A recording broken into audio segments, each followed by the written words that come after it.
At this point in history, virtually every human on this planet is enslaved, whether they know it or not. This is not the crude and primitive slavery of ancient times. It does not rely on whips and shackles to keep the oppressed in their place. These tools have been rendered obsolete by much more sophisticated methods. That most of the enslaved are unaware of their condition and would in fact argue fiercely that they are free is a testament to the effectiveness of these invisible chains. You've heard the expression money makes the world go round. There's truth in that. Money is the prime motive for human labor in modern civilization. If you want food, shelter and clothing, you must have money. And unless you are part of the tiny minority who have more money than they could ever spend in their lifetime, then you must work, beg or steal for that money. That's why you get up in the morning to go to work even if you hate your job. And that's why the specter of unemployment is more terrifying for most people than the prospect of spending 50 years of their life performing menial tasks within the confines of a fluorescent-lit cubicle.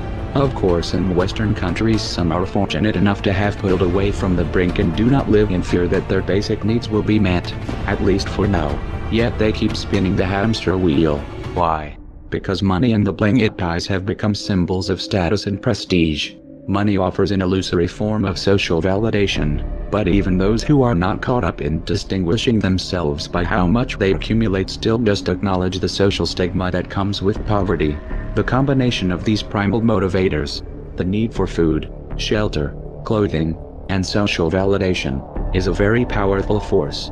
It's enough to drive humans to engage in all forms of activity, even to the point of harming themselves or others in the process. The accumulation of money is therefore an accumulation of social and psychological power, and those who control the creation of money control this power at its source. So who controls the creation of money? Well, in the case of the US dollar, it's not the government. This shouldn't be an earth-shattering revelation. The fact that the Federal Reserve is a private institution owned by a cartel of the world's most powerful banks is quickly becoming common knowledge. Even the mainstream media doesn't deny it at this point. However, the full extent of what this means is only clear when you understand how the banking system really works, and unfortunately this is something we aren't taught in school. Once you have it explained to you in simple terms, you'll understand why. Every dollar in circulation is loaned into existence by a bank. The process begins with the Federal Reserve when they loan out money to the US government and to other entities.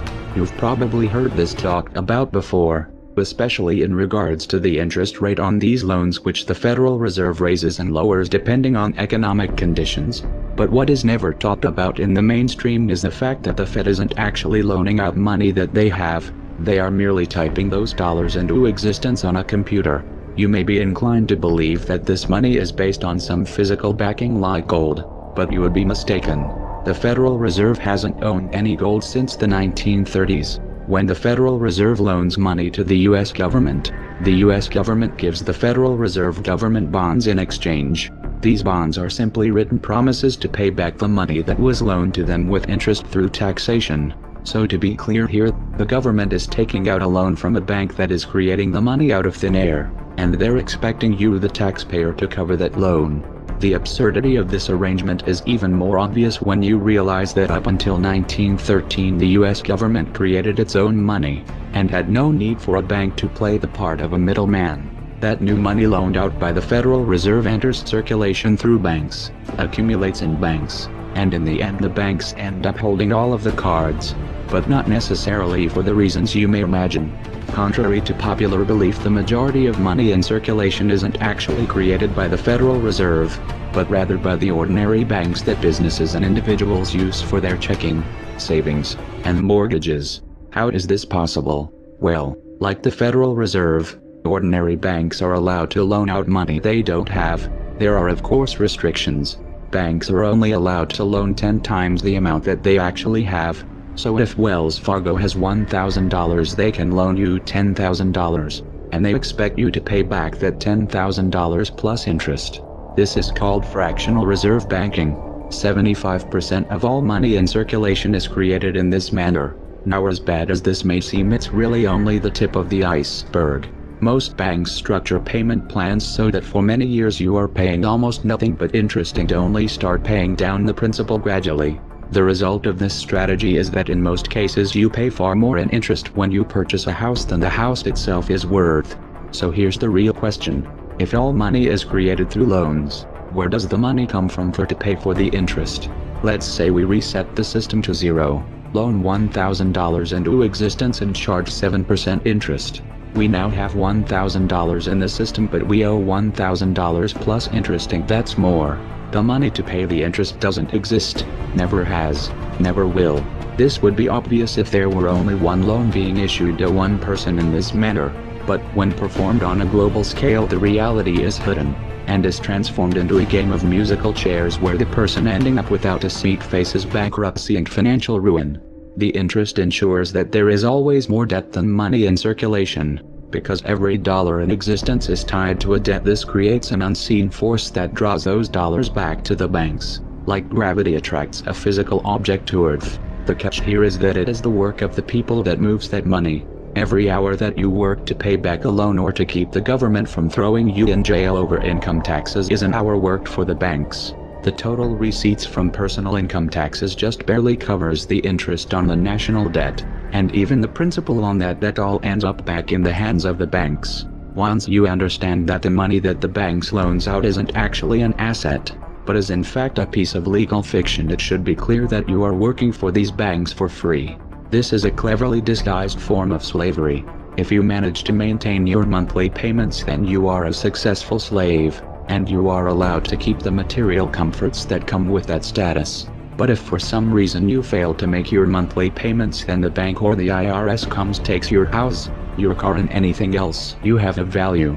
If somehow, even with this enormous financial advantage, the banks still manage to get themselves into trouble, you, the taxpayer, will be forced to bail them out. No matter what the banks win.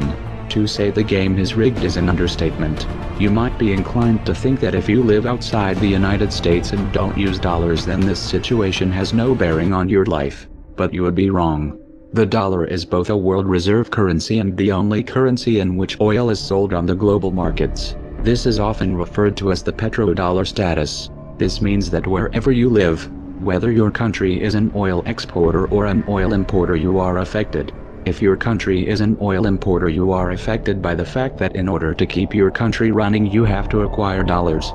To acquire those dollars, you have to send goods and services to the United States or to someone else who did. You too are a slave to the bankers.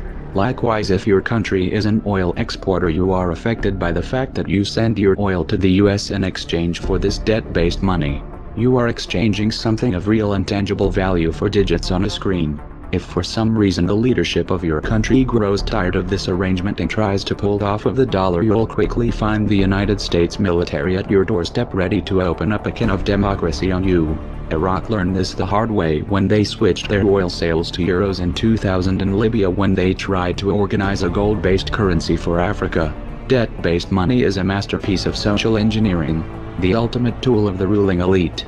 And yet in reality the whole thing is nothing more than a construct of belief. Our chains are chains of the mind, and the path to freedom must also begin in the mind.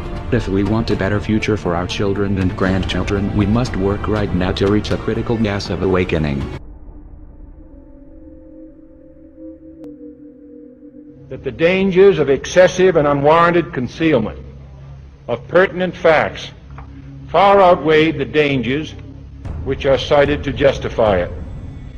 And there is very grave danger that an announced need for increased security will be seized upon by those anxious to expand its meaning to the very limits of official censorship and concealment. That I do not intend to permit to the extent that it's in my control.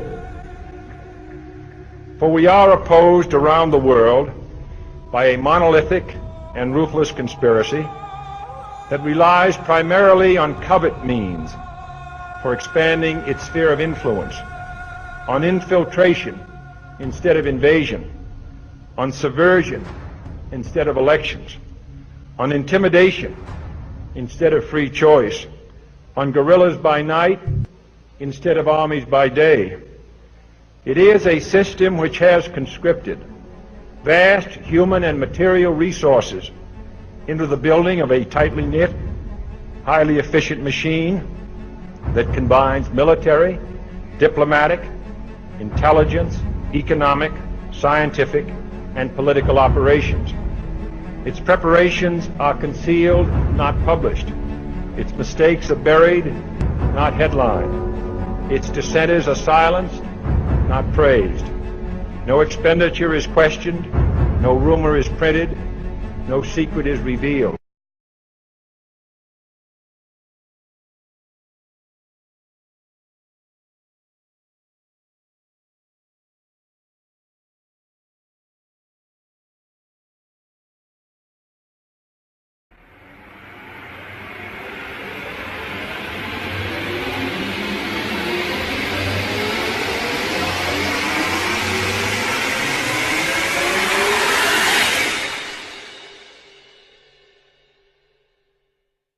We would like to take a few minutes of your time to inform you about the United States government's plan to murder over 120 million citizens.